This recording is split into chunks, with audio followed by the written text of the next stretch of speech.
Walid, félicitations évidemment pour votre parcours et pour votre folle ascension. Si vous jetez un œil dans le rétro, est-ce qu'il y a un moment en particulier que vous retenez? Ce que je retiens, c'est cette Coupe du Monde forcément et le match contre l'Espagne qu'on gagne au pénalty. Ça montre aussi, avec l'humilité qu'on peut avoir quand on est coach, que ça peut jouer sur des détails parce qu'on aurait pu se faire éliminer sur cette séance de pénalty. Ça nous a souri et derrière, ça nous a permis de jouer ce fameux quart de finale pour marquer l'histoire. Donc oui, ce match contre l'Espagne, peut-être le match aussi contre la Belgique. Il y a tellement de souvenirs dans cette Coupe du Monde. Mais c'est surtout aussi l'amour que le peuple marocain nous a donné, et aussi tous les pays africains qui nous ont soutenus.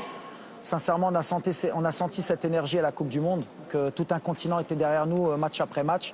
Et ça, je pense que ça va rester gravé dans nos mémoires. Et finalement, quand vous êtes arrivé, vous étiez là depuis 2 mois, au moment de la Coupe du Monde, 2-3 mois.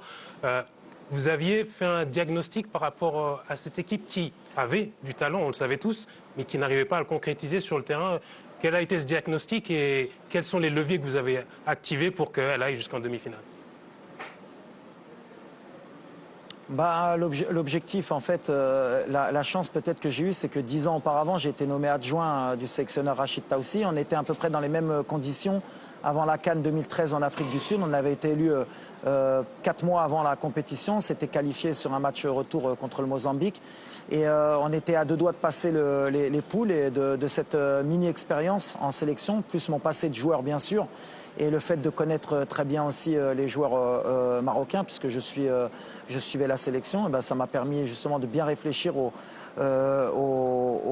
manque de l'équipe et à ce qu'il fallait fournir. Et puis bon, quand on est dans l'urgence comme la nôtre, le premier objectif, c'est de créer un commando, que tout le monde adhère. Et après, comme vous l'avez dit, on a des joueurs de talent et tout est possible. Mais c'était surtout un peu de les désinhiber par rapport au complexe que peut avoir le pays africain quand il arrive en Coupe du Monde.